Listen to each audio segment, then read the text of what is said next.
Bonjour, bienvenue sur Cocotte TV pour une nouvelle vidéo de présentation. Nous sommes chez Liani au Computex. Nous allons faire très rapidement avec du water cooling pour commencer. Alors l'idée est très simple, c'est un bracket en aluminium, on peut le constater, finition Liani, avec le dernier waterblock, le W... Alors non, on n'a plus le nom, ça doit être le W01, peut-être qu'on se trompe, vu qu'il y avait un C dans la référence. Bref, le waterblock qui a été présenté au CES, et en fait l'idée, c'est de proposer un bracket, peut-être de type all-in-one, c'est-à-dire qu'il y aura peut-être pompe, réservoir, et radiateur, tuyauterie et tout ça de compris, ou bien le bracket simple. Le problème, c'est qu'actuellement, aucune information, aucune idée de ce qu'ils vont mettre comme pompe et réservoir à l'intérieur. Du coup, si on reste sur ce type de trou, on ne pourra pas mettre une D5 ou une DCLT ou n'importe quoi d'autre, puisque c'est actuellement très typé sur la pompe qui est utilisée sur ce modèle. Cela dit, le résultat est très sympa. Il n'y a rien à redire. Ah, on voulait vous parler d'un boîtier, il est parti, c'est dommage.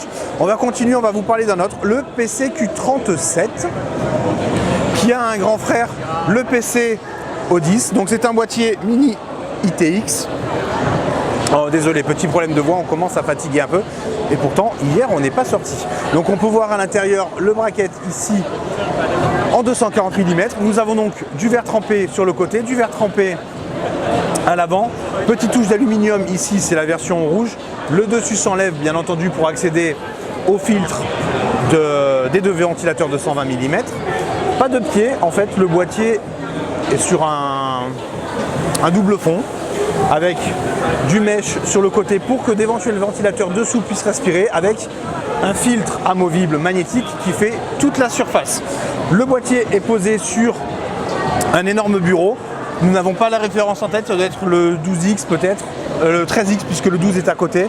C'est le même, c'est-à-dire nous avons comme le DK04 qui est derrière nous, des pieds en aluminium motorisés avec une structure en aglo. Par contre il va coûter extrêmement cher. On avoue que sur le coup on ne sait pas trop où va Liani, puisque le DK04 qui est derrière, qui peut recevoir une configuration entièrement en aluminium avec tous les ventilateurs et tout, est à 1400-1500 en France, et le DK12X qui est ici en aglo, bon c'est un beau bureau, il est grand, il est prévu pour du 1000 €. Donc le modèle à côté qui est 2 fois plus grand, forcément il devrait piquer un peu. Alors on va juste faire un petit plan sur le boîtier qu'ils sont en train d'ouvrir là-bas. En fait c'est le Q22, c'est un Q17 sans ROG avec une alimentation SFX à l'avant. Du coup on gagne en place, on essaiera de revenir dessus un tout petit peu plus tard.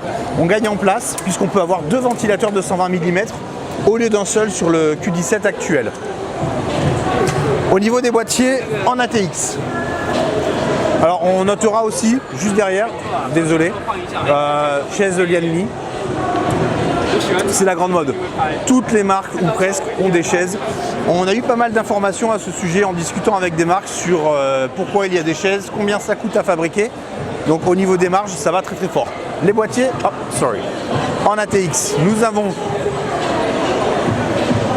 Alors on n'a pas la référence en fait, c'est Kevin Chen, le créateur du site chinois Xfastest, très réputé dans le modding, qui a designé et conçu le boîtier. Donc on voit ça change quand même par rapport au traditionnel Liani, avec des ouvertures sur le dessus, les renforts sur les coins. C'est très massif. En termes de design, c'est pas mal du tout. A priori, tout est caché dessous.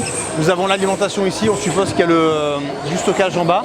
Et en haut, il y a énormément de place en fait sur la carte mère, donc de quoi mettre du water cooling. Ce n'est pas un boîtier Liani, mais il sera quand même en masse production le temps de finir le projet. Donc ça, c'est une très très bonne chose. Ensuite, nous avons les O9. On le connaît, nous l'avons vu au Cebit, un boîtier en aluminium et en verre trempé. On va avancer un peu parce qu'en fait là, ce sont des modèles qui ont été pareillement modifiés par Kevin. Et donc le O10, la nouveauté de la série O. Alors, c'est le même que le Q37 dont nous parlions, sauf que cette fois on passe sur de l'ATX. Nous avons donc du verre trempé, Sasanu et c'est une ronde de chez Watermod, du verre trempé, de l'aluminium le panneau supérieur qui s'enlève. Alors on va pas enlever par contre le verre trempé parce que pour l'instant, au niveau des vis à main, c'est une catastrophe. Pour replacer le plateau, il n'y a rien pour tenir, en fait, il n'y a pas de gomme qui va rentrer à l'intérieur. Et faudrait presque poser le boîtier à plat pour l'utiliser. Et puisqu'on parle du boîtier à plat, on peut vous le tourner pour montrer en fait le double fond. Alors là, il manque les petits patins. Et on va vous montrer l'arrière. Alors l'arrière, c'est plutôt le côté du coup du boîtier avec alimentation au format SFX. Nous avons deux modèles en SFX-L qui vont arriver chez Lianli en 550 et en 750 watts. Deux paniers classiques pour les disques durs et donc pas mal de place sur le côté pour ranger tous les câbles. Et on va passer sur le... Alors on va essayer de remettre bien correctement. Voilà. Sur le O9 pour vous montrer une autre particularité du boîtier. Voilà, on va passer sur le O9 ici. Le O9 qui n'avait pas ce petit accessoire de mémoire lors du Cebit. C'est la platine multifonction pour du water cooling, donc différents trous pour pompe et réservoir. C'est très sympa. Le O9, nous avons donc deux compartiments comme le O8 avec le refroidissement cette fois qui est entièrement à l'intérieur. Une énorme cage à l'arrière pour les disques durs qui peut s'enlever. Et bien entendu contrôleur RGB puisqu'il y a des bandes de jump qui sont intégrées. Le tarif est assez élevé, mais le boîtier offre un joli potentiel. Après, il faut accrocher au design qui est en fait arrondi sur l'aluminium anti-unibody et sur la partie en verre, forcément, c'est carré, mais c'est très intéressant. Serio toujours avec O7, O5 qui passe en blanc. Alors on a eu l'information, il y a normalement aussi le O6 qui passe en blanc. Et en termes de rendu, c'est un peu comme une voiture en fait. On n'a plus l'impression de toucher de l'aluminium.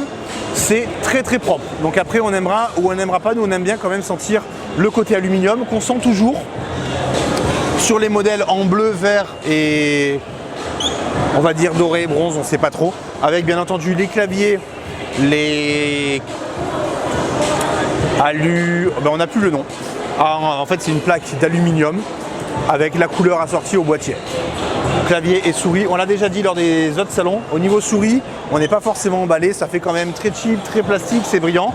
Pour le clavier, rien à redire, on aime beaucoup la plaque d'aluminium et il y a de jolies couleurs comme on peut constater. Autre nouveauté, la vidéo est déjà passée, le PCJ60 en rouge et en noir, on va pas s'attarder dessus. Et les Ebon Steel, on les a vus lors du CES, des boîtiers en acier. Alors, le 5WX, 50 € ou 60 €. Le K6, 100 et 110 € si on veut la version Silent avec la porte ou la version classique. C'est pas cher, c'est de l'acier. Le design, c'est peut-être plus Land Cool, mais ça n'existe plus. Et en revanche, il faut quand même avouer, au niveau des fonctionnalités, sur les K6 notamment, il y a beaucoup de choses. Et pour 100 €, c'est vraiment intéressant. Alors on verra lors des tests ce qu'il en est de la finition. Là, nous sommes normalement sur du produit fini, ce qui n'était pas le cas lors du Cebit, et ça rend plutôt bien. Pour Lianli, c'est tout ce qu'il y avait. On vous dit à bientôt pour de nouvelles vidéos sur Cocotte TV au Computex.